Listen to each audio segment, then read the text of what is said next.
tenang sebab Kau Allahku, ku tenang sebab Kau Allahku.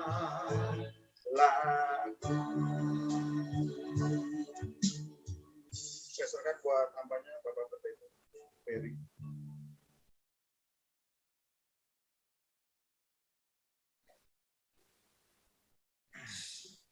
Mari kita berdoa. Bersyukur buat kesempatan ini ya Tuhan. Roh Tuhan yang sudah tuntun hamba-Mu untuk apa yang harus disampaikan. Dan kiranya saat ini pengurapan Tuhan memampukan kami untuk boleh mengerti apa yang Tuhan mau untuk kami percaya. Karena itulah iman. Dan kami membangun kehidupan kami di atas apa yang Tuhan mau kami percaya. Sehingga kami menjadi bangunan Allah yang hidup, yang terbangun dengan efektif, dan ujungnya adalah Tuhan dimuliakan. Di dalam nama Yesus Kristus Tuhan kami berdoa. Amin.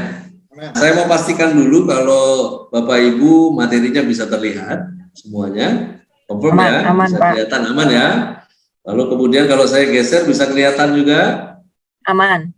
Aman. Baik, pada kesempatan ini judul topiknya adalah 2 macam dasar, di mana tidak ada seorang pun yang basically bercita-cita untuk akhir hidupnya menjadi orang yang bodoh. Yesus menyampaikan bahwa pada akhirnya kehidupan seseorang itu salah satu dari 2 ini. Dia akan dikenang sebagai orang bodoh. Dan ini bukan sekedar kenangan, tetapi juga dia mengalami buah dari kebodohannya tentu. Yang kedua adalah dia dikenal sebagai orang bijaksana. Nah, ini yang saya sampaikan tadi di awal bahwa tidak ada seorang pun yang berniat untuk, saya pengen jadi history maker orang bodoh gitu. Nggak ada tentunya. Siapapun ingin dikenang sebagai orang yang bijaksana. Nah, masalahnya adalah ini bukan sekedar cita-cita atau kepengen, tetapi ini dibangun dari hari ke hari. Dan tidak ada yang mix, ya, tidak ada yang mix. Maksudnya mix, tidak ada yang pada akhirnya dia dikenang sebagai orang bodoh yang bijaksana. Tidak pula sebagai orang bijaksana yang rada bodoh, nggak bisa. Jadi salah satu aja, nggak bisa di-mix.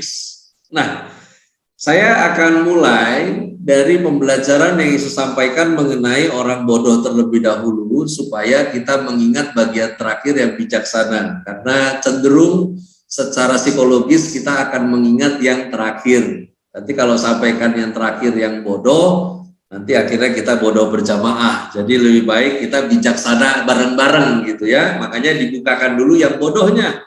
Nah, demikian firman Tuhan dari Matius 7 ayat 26 sampai 27. Jadi untuk pelajaran yang satu ini yang mencatat ada Matius dan ada Lukas yang mencatatnya. Matius 7 ayat 26 sampai 27 demikian firman Tuhan. Tetapi setiap orang yang mendengar perkataanku ini dan tidak melakukannya, ia sama dengan orang yang bodoh, yang mendirikan rumahnya di atas pasir. Kemudian turunlah hujan dan datanglah banjir, lalu angin melanda rumah itu sehingga rubuhlah rumah itu dan hebatlah kerusakannya. Kita bahas yang di highlight dulu ya, orang yang mendengarkan perkataanku ini dan tidak melakukannya. Ini adalah model orang yang berseru kepada Tuhan. Jadi bodoh itu nggak bodoh-bodoh amat pada awalnya. Ini adalah tipe yang berseru kepada Tuhan, tetapi tidak melakukan apa yang Tuhan katakan. Modelnya adalah mereka yang berdoa. Jadi berseru, berdoanya berdoa. Tapi nggak suka dengan jawaban Tuhan. Saya percaya dan saya juga yakin Anda juga percaya kalau kita menyembah Tuhan Sang Penjawab doa. Karena itu pastilah apa yang Anda dan saya doakan, tidak mungkin tidak ada yang tidak dijawab. Doamu pasti dijawab, doaku pasti dijawab. Masalahnya, apakah Anda dan saya suka dengan jawabannya? Karena yang terjadi seringkali adalah kita nggak suka dengan jawabannya, kita mau Tuhan jawab yang kita mau, sehingga akhirnya yang model begini terus-terusan berdoa karena dia pengen jadi yang dia mau. Orang yang bodoh adalah orang yang membawa Tuhan, bukan membawanya kepada Tuhan. Pelan-pelan untuk cerna ini, ya.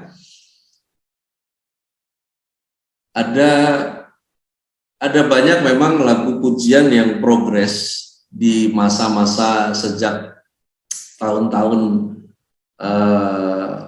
70-an, 80-an, apalagi zamannya bapak-bapak yang dulu masih dengerinnya pakai kaset, ya. Yehuda Singer gitu kan.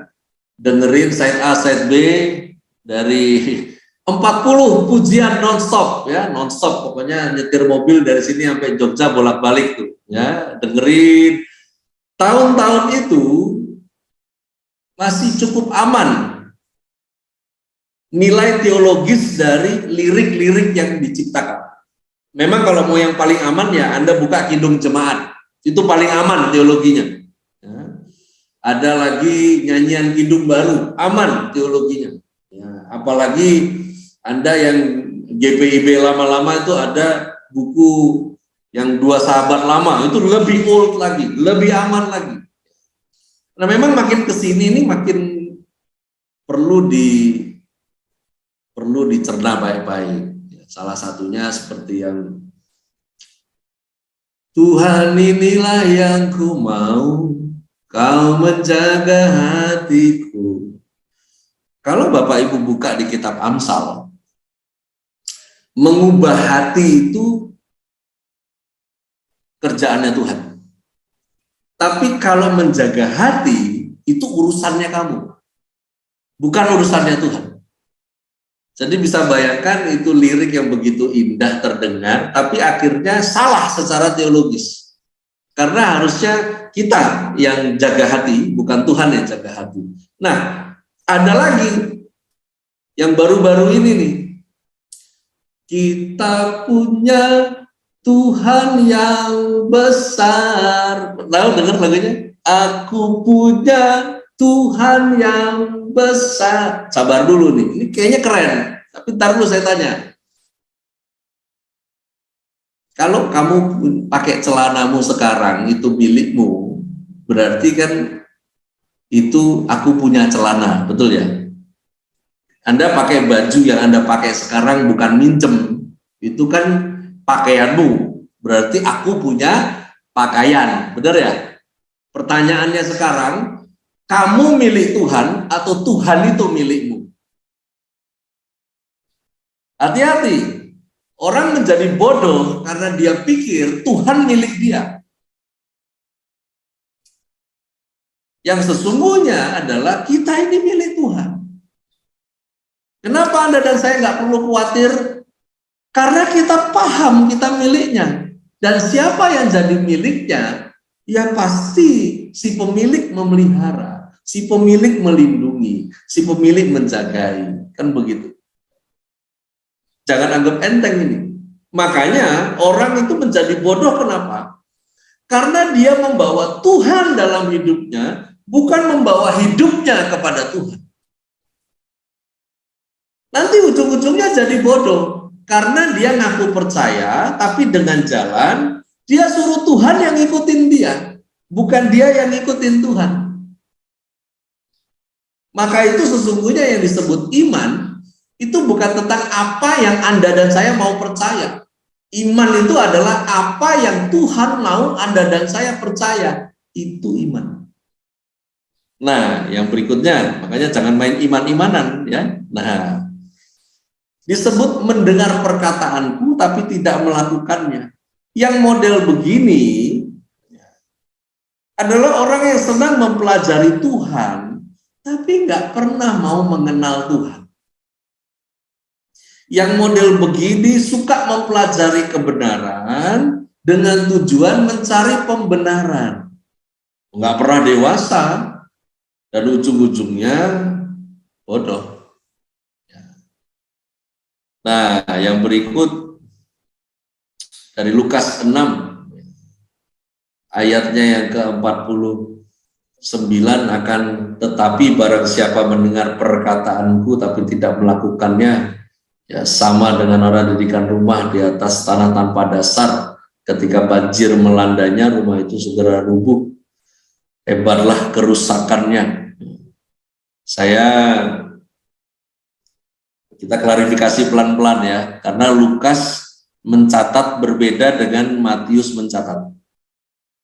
Ya, kalau di sini dikatakan mendirikan rumah di atas tanah tanpa dasar. Orang bodoh itu dirikan rumah di atas tanah tanpa dasar. Tanah tanpa dasar itu adalah sebuah hidup yang penuh dengan kesibukan. Kesibukan membangun dengan apa yang kelihatan tapi tanpa nilai yang jelas. Capek nggak lu hidupnya?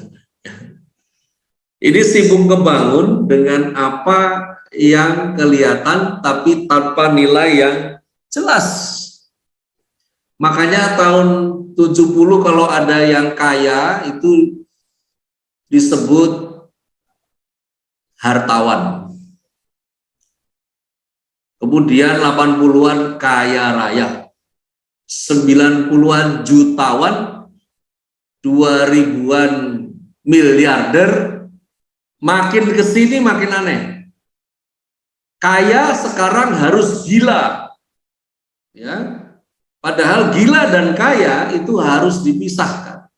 Kamu mau jadi gila atau kamu mau jadi kaya?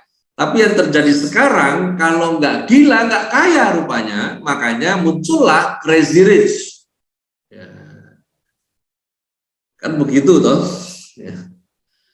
Siapa ini? Memang kerja, menghasilkan. Tapi karena nggak punya nilai yang jelas, ujung dari apa yang dia miliki itu useless.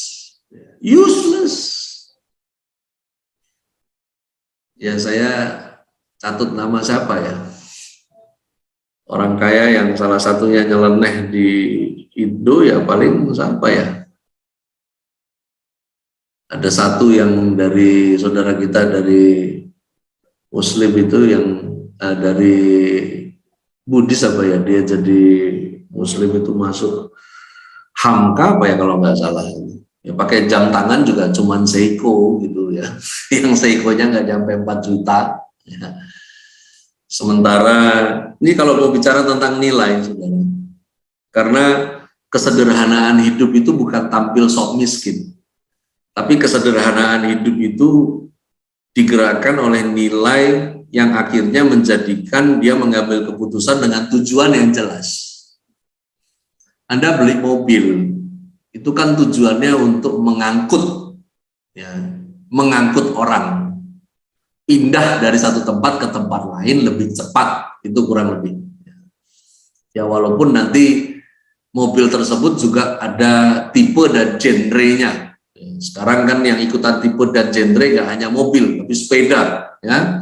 Anda yang suka sepedaan itu sekarang jadi macam-macam. Yang trail itu naik bukit, yang downhill beda lagi, ya. Walaupun jadi bingung. Berarti kalau mau naik bukit itu bawa sepeda 2, sepeda yang satu buat naik, sepeda yang satu buat turun, ya. Ada lagi yang cross country, ada lagi yang awalnya kan mobil juga begitu. Ada yang off road, ada yang on road, kan begitu. Tapi apapun itu, kalau nilainya jelas, Anda pasti beli mobil yang tepat. Karena kamu nggak beli karena kamu punya duit, karena kamu punya tujuan gunanya itu buat apa. Kamu punya yang 5000 cc juga sekarang, pakai di Jakarta. Amit-amit loh kena macet Mega Kuningan itu. Ya, kayaknya mendingan yang kelas 1500 cc aja kelar. Ya, udah cukup lah ya, karena bisa zigzag juga dan lebih irit, ujungnya nyampe. Karena memang bicara fungsi, itulah nilai yang jelas. Tapi yang bodoh itu sibuk ngebangun hidup dengan apa yang kelihatan. Karena dia sibuk dinilai orang, bukan dia sibuk dengan nilai dari sebuah tujuan. Nah, yang berikutnya bicara tentang orang bodoh ini di Matius 7 ayat 26-27, di sana Matius mencatat bukan di atas tanah tanpa dasar, tetapi mendirikan rumah di atas pasir. Kalau tadi di atas tanah tanpa dasar, kalau sekarang pasir. Pasir ini adalah mereka yang menipu diri sendiri dengan mengingini kehidupan yang kelihatan sempurna tanpa proses. Yang kemudian istilah itu dikemas oleh dunia dengan kata sukses. Wah, baru kemudian ikut-ikutan deh pendeta di Amerika bikin buku tentang sukses. 7 jalan sukses, 9 kunci sukses, pintunya 1, kuncinya 9, ya kan? Repot banget. Yang bagus kan harusnya kuncinya 1 bisa buka pintu banyak. Ya, kalau ini banyak semuanya, akhirnya jadi bingung mau lewat jalan yang mana. Karena sementara Alkitab berkata tentang berhasil yang kemudian diterjemahkan sukses oleh dunia, itu beda. Kata berhasil muncul di kitab Mazmur, diawali dari pasal 1. Dan kata yang mengawali dari keberhasilan adalah berbahagia. Di sana dibilang berbahagialah orang, lalu kalimat dari ayat 1 itu diselesaikan di ayat 3, apa saja yang diperbuatnya berhasil. Itu artinya kalau mau berhasil harus bahagia dulu. Nah, yang disebut berhasil masalahnya adalah bukan apa yang dunia create. Berhasil yang sesungguhnya menurut Tuhan adalah hidup kamu, hidup saya itu sampai pada tujuan Tuhan. Itu yang disebut berhasil. Tapi yang bodoh itu menipu diri. Dia pengen kehidupan yang kelihatan sempurna tapi tanpa proses. Pesan saya tentang proses, ingat ini. Hormati proses dalam kehidupan ini, tapi jangan nikmati proses dalam kehidupan ini. Karena kalau kamu menikmati proses, kamu nggak akan pernah pindah level. Kamu di situ aja terus karena kamu menikmati proses itu. Jadi respect terhadap proses, namun jangan doyan dengan proses. Ya, nanti nggak pindah-pindah. Nah, orang bodoh dikatakan tipu diri, pengen sempurna, tapi proses dihindari. Nggak bisa proses dihindari. Matius 7 ayat 20-27 saya highlight di sini. Ada hujan, ada banjir, ada angin yang melanda apa yang dibangun oleh orang yang nggak niat jadi bodoh tapi akhirnya bodoh itu.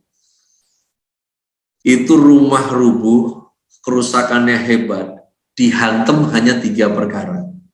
Hanya dihajar dengan hujan, banjir, angin. Tapi nanti beda dengan orang yang bijaksana, dihantamnya 4 sesi. Kalau orang bodoh cukup dihantam 3 sesi saja. Ya, orang bodoh itu sedikit saja menghadapi pergumulan, kemudian murtad. Murtad. Kalau saya bilang murtad itu bukan tentang ganti status believing di dalam KTP. Kalau dibilang murtad itu artinya dia berhenti untuk mempercayai Tuhan. Dia lupa dengan ayatnya yang berkata demikian dan demikian. Karena memang membangun di atas tanah tanpa dasar, membangun di atas pasir. Ingat, hidup Anda dan saya adalah bangunan Allah. Di atas dasar apa kita membangun hidup? Di atas dasar iman. Iman yang source-nya dari apa? Source-nya iman itu dari firman. Dari firman kita dengar, kita gali, kita percaya, kita lakukan, maka dasar itu terbentuk dan kemudian kita membangun bangunan Allah. Apa itu? Hidup kita sebagai bangunan Allah. Tapi ya susah. kalau bangunnya itu memang di atas pasir dan tanpa dasar, itu sedikit saja pergumulan, murtad. Sedikit aja susah, putar balik arah, U-turn dia. Di Matius 7, 26-27 dicatat, rubuhlah rumah itu, hebatlah kerusakannya. Rubuh, rusak luar biasa. Gini loh, tanpa dasar yang benar. Karena kita ini mau ngebangun nggak ngebangun hidup, orang nggak bikin apa-apa juga, ya dia lagi ngebangun sesuatu. Bahkan dia nggak bangun tidur pun, dia sedang membangun kehidupannya. Nah, tanpa dasar yang benar, apapun yang Anda dan saya bangun, mau itu pekerjaan, mau itu pelayanan, mau itu pernikahan, mau itu pertemanan, apapun yang dibangun dalam hidup, orang yang di atas pasir dan tanpa dasar, everything's useless. Ujungnya hancur dan sia-sia. Ya, makanya jangan bikin standar yang Alkitab sendiri nggak bikin standarnya.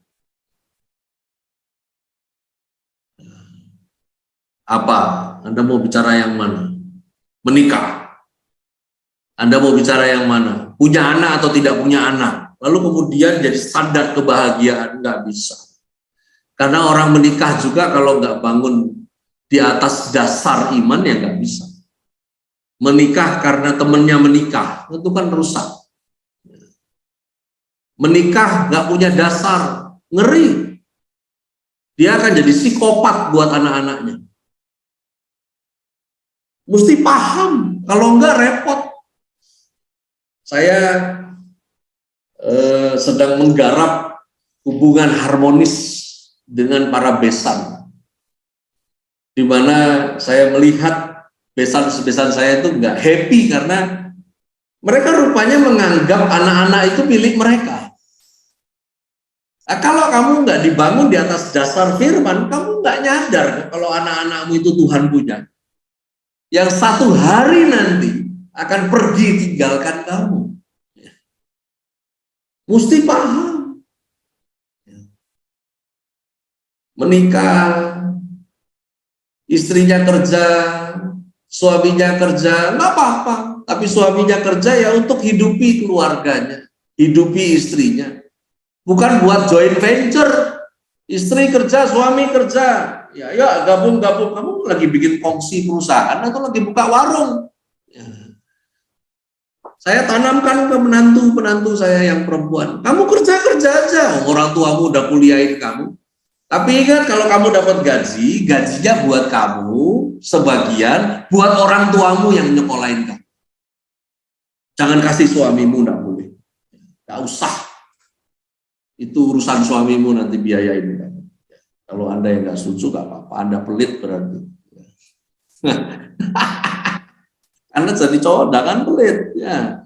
Nah, ada dua macam dasar. Dasar yang terakhir, bijaksana. Nah, ini biar kita ngingetnya sama-sama. Mendengar perkataanku ini dan melakukannya. Mereka datang mendengarkan, kemudian melakukan. Wah, saudara, puji Tuhan loh, ini PDRG masih ada 20-an kita di Zoom. Ya, saya tahu karena di Excel akhirnya jadi bikin lagi, ini bikin lagi, itu bikin lagi, karena dulu ada beberapa company join, tapi ini ya akhirnya jadi ada bikin sendiri-sendiri. Ya memang nggak bisa dibandingin sama yang dulu. Ya, zamannya saya masih pakai gel, ya, itu rame banget. Tapi sebentar dulu deh, ini ngomong rame nggak rame, karena memang saya lihat sekarang ini beda. 2002, 2000 itu ada imbas dari tahun 98. 98 banyak yang diberhentikan bekerja, 99 pemulihan mulai, 2000-an ada yang mulai kembali bekerja, semuanya tahu bersyukur, semuanya takut untuk ngalami lagi ras di Indonesia, PD rame. Ya. Tapi 2015 saya lihat persekutuan doa mulai kendor. Kenapa? Ya nggak tahu, mungkin udah ngerasa aman kan. Ya. Tapi ini bersyukurlah ya. Mari datang, dengarkan, lakukan, biar Anda jadi bijaksana. Saudara, bijaksana itu adalah pengertian. Kita ini beroleh pengertian karena kita datang, kita dengarkan firman dan kita lakukan, sehingga kita beroleh pengertian. Nah, orang kalau beroleh pengertian, dikatakan orang itu menggali dalam-dalam, meletakkan dasarnya di atas batu itu. Gak cukup kok kamu hari Minggu denger, gak cukup hanya di komsel kamu, gak cukup hanya di persekutuan doa marketplace, terus gali firman Tuhan, terus pelajari, terus lakukan, sehingga Anda bisa impartasi kehidupan kuat yang Anda sudah jalani kepada regenerasimu, sehingga Anda tenang karena Anda punya pemahaman. Orang kan bisa tenang, makanya dia bisa berdoa. Orang berdoa karena dia tenang. Orang tenang karena dia paham. Dia ngerti apa yang Tuhan sedang kerjakan. Dia percaya dengan apa yang sudah difirmankan. Makanya tenang. Dan mereka yang tenang itu meletakkan dasar di atas batu, digali dalam-dalam. Ini kalau lihat di highlight-nya ya, saudara. Ini enggak 3, kalau tadi kan cuma 3. Anda menjadi bijaksana dengan 4 proses yang luar biasa gilanya. Ada hujan, ada air bah, ada banjir, ada angin. Ini proses yang luar biasa. Karena sesungguhnya angin itu ada bukan untuk cabut pohon kelapa, tapi supaya pohon kelapa itu akarnya menjadi lebih kuat. Ada banjir, ada air bah, ada hujan. Karena itu bukan pergumulan yang nggak selesai-selesai, saudara. Anda kalau punya pergumulan yang nggak selesai-selesai, berarti nggak beres kamu. Pergumulan itu harusnya progres. Dari yang bergumul akan hal ini selesai, akan ada pergumulan yang baru dengan hal yang lain. Yang akhirnya membuat Anda dan saya terus menjadi paham akan apa yang, bukan saja apa yang Tuhan kerjakan, tetapi juga menjadi paham tentang apa yang Tuhan mau dari respon yang Anda responi. Dikatakan rumahnya nggak rubuh, nggak bisa digoyahkan. Segala sesuatu sedang digoncangkan sampai yang digoncangkan itu terbukti tidak tergoncangkan. Jadi mari bersyukur dengan ini semua. Saya pribadi juga dapat bocoran di bulan Januari dari ponakan yang di WHO, karenanya pertengahan tahun ini rencananya akan fix seluruh dunia, menjadikan ini endemik. Ya. Kita udah lihat yang domestik sudah tidak lagi dengan tes, nanti akan berkembang yang internasional masih menggunakan tes tapi tidak lagi karantina. Ya, jadi akan progres, tapi ya ada yang khotbah bilang, setelah badai berlalu, maka udara akan menjadi lebih cerah, pelangi akan muncul, udara jadi lebih baik. Saya aminkan itu. Tapi saya nggak mau bikin kamu takut, saya mau bikin kamu bijaksana siang ini. Ingat, badai pasti berlalu. Amin. Ya, amin. Badai pasti berlalu. Dan aminkan juga, badai baru pasti datang. Siapkan saja diri Anda. Gali dalam-dalam, letakkan di atas batu, dan bangun hidupmu. Tuhan Yesus memberkati kita sekalian. Saya serahkan dulu kepada host kita. Memenuhi keperluanku,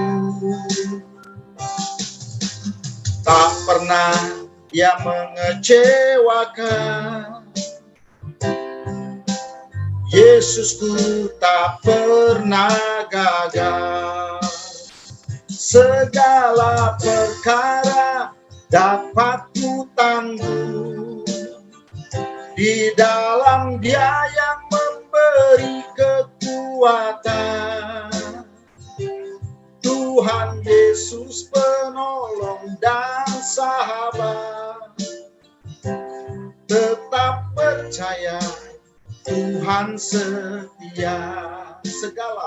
Segala perkara dapat ku tangguh di dalam Dia yang memberi kekuatan.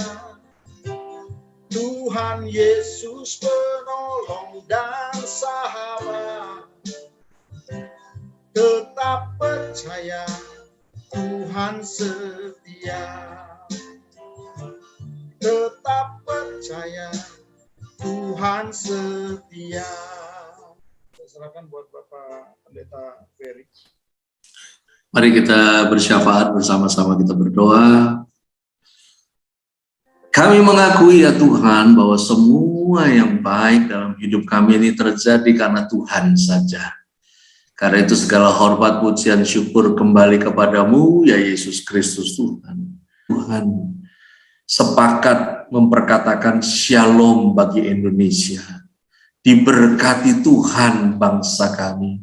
Diberkati Tuhan aparat negara kami. Semua yang bertugas kiranya dibayangi oleh takut akan Tuhan. Dan buat kami sekalian juga di setiap kota di mana kami tinggal, Tuhan memberkati kota itu.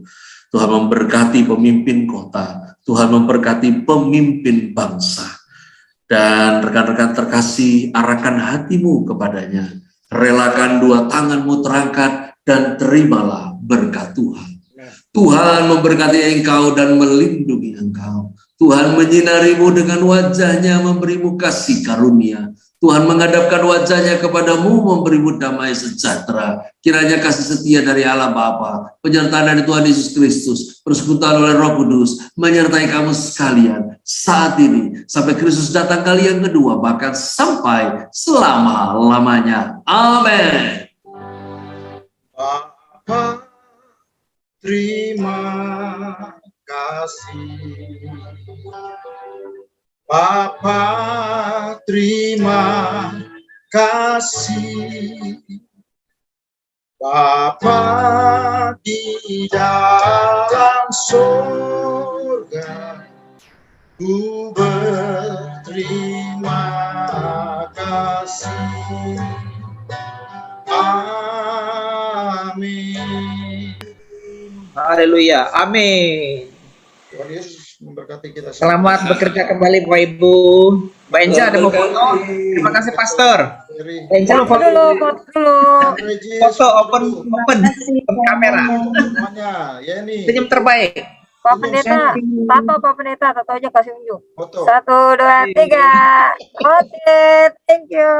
Terima kasih. Selamat siang, Pak Pendeta. Haleluya. Terima kasih buat kesempatan pelayanannya. Thank you, Pak Luar biasa Pendeta. Pastor. Ya. Tuhan berkati, Tuhan berkati. Halo.